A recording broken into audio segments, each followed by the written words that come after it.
A dark past with a history of controversy. This is how Cracker Barrel is being described by woke journalists, furious that the Old Country store turned back the clock and reversed course on its logo change. There's still no word yet on whether the company plans to go forward with the other changes, but the left is intent on destroying Uncle Herschel now that its Karen CEO has given in to the massive backlash.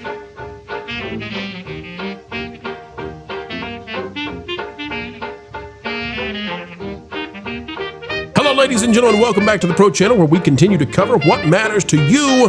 And yes, the Old Country store, it matters indeed. A place for those who are going on vacays or travel. Stop off the interstate and grab a sweet tea and maybe a biscuit or two. Today, we need a like or two from you. And folks, let's go into the article right now out of The Guardian, because guess what? They are painting the picture of Cracker Barrel in such a way that it comes across as being some sort of evil rising up across America. Cracker Barrel. Yeah, the place that you go and you sit in the rocking chairs and you play checkers. Yeah. Oh, that is a dark and evil place. Get ready. You won't believe what they're saying. And they're copying each other, which lets you know it's a campaign. From Matthew Cantor out of The Guardian, a proxy for America's culture war, why Cracker Barrel's new logo sparked ire on the right. It says on Tuesday, the United States Commander-in-Chief weighed in on one of the most pressing issues facing our nation, the rebranding of a restaurant chain. Last week, Cracker Barrel, a Tennessee company whose nationwide locations lean heavily on a cozy, old-timey aesthetic, rocking chairs on the porch, a warm fire in the hearth, peg games on the table, announced it was updating its logo. Uncle Herschel, the man who once appeared next to the letters with a barrel, was gone. It sparked ire on the right, with Donald Trump Jr. leading a charge against the rebranding. What is wrong with Cracker Barrel? Later, Trump Sr. weighed in, suggesting the company admit it had made a mistake. Businesses change their logos all the time, and there was nothing noteworthy about the bland new image. Except that you Uncle Bend it, right? You Aunt Jemima'd the thing. We're tired of that. Everybody's tired of that. But, editorializing, they have. It starts with the company's position in the popular imagination. Cracker Barrel is part of the cultural landscape, says Nareej Bharadwaj, Profits professor in marketing at the University of Tennessee's Haslam School of Business. It's an institution, he says. Okay, so they've got their academic quote. All right, so now they've got legitimacy, they believe. The new logo was part of an effort to reach younger customers with a sleeker, more contemporary look, but such an update conflicts with the company's image. Well, yeah, because from the get-go, it was always supposed to be designed to be thematically like a 1930s mercantile location, right? It's a general store designed for the 1930s. But it didn't exist in the 1930s. It's always been themed. It's always been something that harkens back to an older time. And here's where they hate it. Are you ready? Because they hate Cracker Barrel. I mean, they really do. Jarvis Sam, founder and CEO of the Rainbow Disruption, says it has this kind of stylized or idealized representation of what I think many would define as the good old days. No, I'm sorry, it doesn't.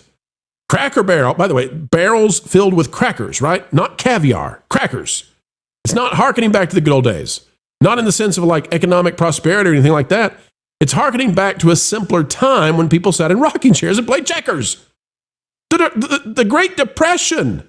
It's hearkening back to people gathering at general stores during one of the hardest economic periods in the history of the United States because they had nothing else to do, gathering together to have community. That's what it's hearkening back to. Says, and this guy's out of Berkeley, but for others, it's imagery of histories of exclusion, of racial inequity, and there was this romanticization of a time that was not that great, actually.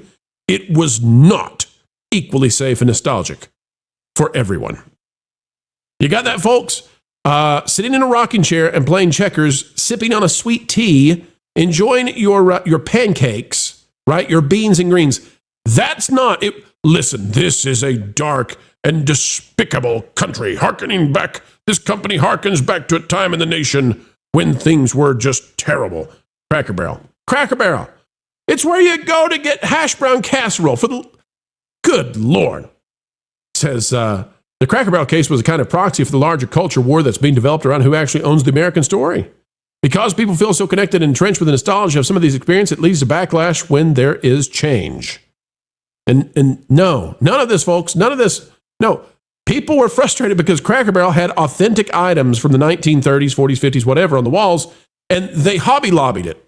They took that stuff down. They Chip and Joanna Gainsed it, right? Some of the stores have already had this happen, where now it's fake stuff, right? They call it barn chic. And then they wussified the store because on Little Peg Game, they took away where it says you're an ignoramus if you lose it. And they changed it to be like, you're still okay with us. Listen, they blandified everything. It's like they didn't want to be Cracker Barrel anymore. They wanted to take on these breakfast cafes that are opening across the country. The left can't stand this. This is why you know that this is how you know that it was a woke effort. You know it was a woke effort? Because the wokies are losing their minds. The only reason they would lose their minds is if they lost one. Well, they lost one, so now they're losing their minds, right? Take a look at this. It says Cracker Barrel has a dark history of its own. A dark history for Cracker Barrel. In 1991, the company declared it was founded on concept of traditional American values, which were inconsistent with employees who failed to demonstrate normal, and then it goes on to say that heterosexual values. It fired 11 LGBTQ plus workers, leading to protests, yada, yada, yada. Listen, you could dislike Cracker Barrel from 1991 for that, but much of the nation back in 1991 was wrangling with the same sort of thing. Now, I'm not going to take a position on it. You can like it, you can dislike it, you can say it was fair, you can say it was unfair, whatever you want to say. The nation was dealing with a lot of that back then, and it had to do with how you were going to present yourself. My understanding of this situation was that Cracker Barrel had certain dress codes that it enforced. It had certain norms that they required. And you remember back then, right, from the 90s, you remember Bill Clinton and Don't Ask, Don't Tell? You remember that? The whole nation was caught up in this. Cracker Barrel was in the same vein. Cracker Barrel was saying, you dress and you act this certain way, you don't present yourself in this other way, and we don't care what you do outside the company, but you don't do this, okay? And guess what? Guess what? That today seems extreme to those in the far left encampment, but that was normal back in the 1990s. I'm not telling you if it was good or bad, but the idea that Cracker Barrel specifically has this ultra dark past, they're a bunch of bigots, biscuits and bigots. No, I'm sorry, I just don't buy it. It says 2002, they had... Chain paid $8.7 million to settle 40 plaintiffs' claims of racist treatment of black customers and discrimination against black workers. Now, I can't go back there and tell you if that was valid or not. I can tell you that companies settle many, many times when they want to make something go away, when they say, this is not worth it, they settle. So I can't tell you if Cracker Barrel did that, because they actually discriminated, or if because they said, this is a bad PR blunder for us. I don't know. I don't know. I can tell you that when we cover Walt Disney, for example, the Disney company, when we cover Disney World, sometimes people claim that they got injured in the parks, and sometimes Disney will settle with them. And I can't tell you if it's Disney's fault or not. I can just tell you that Disney, sometimes that's what they do. So Cracker Barrel may have done that too. Okay, here's the deal. McDonald's, I'll guarantee you, has been sued or faced ire, right, from people saying, "Oh, you spilled the coffee on me. Oh, I don't like what you did here at McDonald's. You didn't seat me quickly enough, or you didn't take my order in the right way."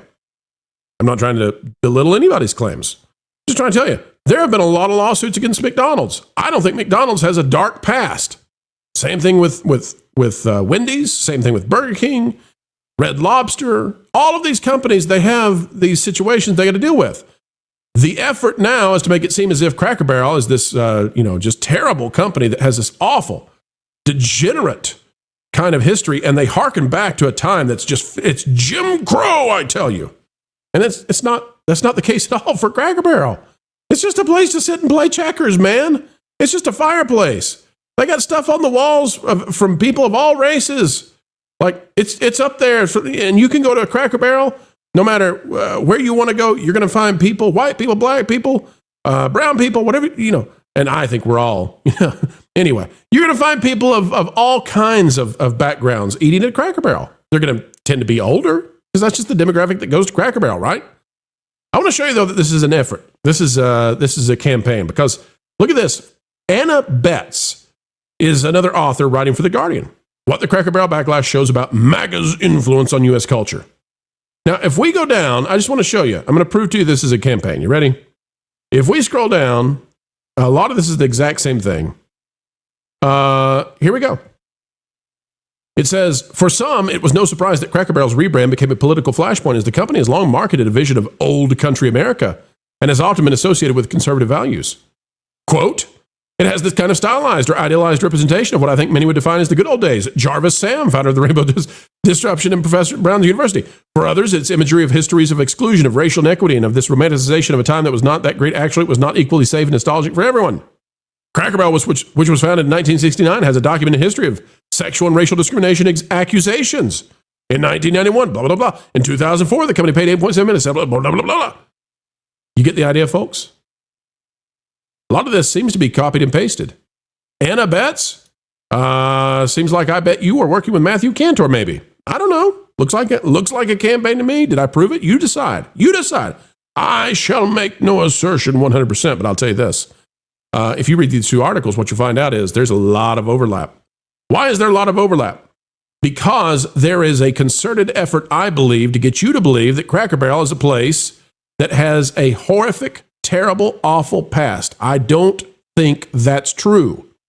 I don't think that the people of African descent, some say black Americans, those eating at the Cracker Barrel, I don't think they went there to a restaurant that has a horrible, evil background that reminds them of a time when they were not allowed to be full members of society. I don't think that's what Cracker Barrel is about. I don't think that's what Cracker Barrel has ever been about, right? But that's what they want you to believe. And the reason they want to do that is because it's game on now. They tried to make it go away. They tried to make this place go away. They wanted to make it into something else. They wanted to make it into something very bland. They wanted to make it into a brand that focuses in on being the next First Watch. And they failed. And that makes them furious. So now, if they can't win it the way they wanted to, they want to destroy it. They want to make people believe that it's a horrible place, don't go there. They want to splash mountain this thing. That's what they're up to next. That, I believe, is the campaign. Whether it is consciously or unconsciously, organic or inorganically created, that is the play. That is the plan, I believe, to destroy Cracker Barrel. All right, folks, now it's your turn. Like, share, subscribe, click it, stick it to the algorithms. It is the notification bell. Drop a comment down below and let us know your thoughts. And folks, until the next time, we have the honor and the joy, the pleasure of spending time with you. Keep learning, keep growing, and keep having fun.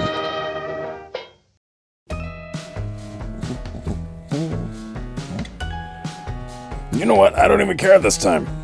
Well, you should know that I'm preparing to... Nope, I said I don't care. Whatever you're doing, I don't care. You don't want to know that I'm auditioning for a Pro's new rock station on New Rock Radio? Nope. You don't want to know that he now has Vacation Radio and New Rock Radio on Prelude Studios, which used to be Vacation Radio, but is now so much more? Well, maybe. You don't want to know that I purchased this guitar and these sunglasses using the credit card that you humorously labeled for emergency uses only? Wait, what? You did what? Oh, see, now you're taking interest in my passions and abilities.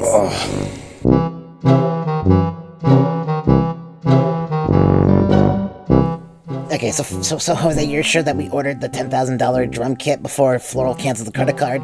It did, Miss Dripset. Check. Nice. Okay.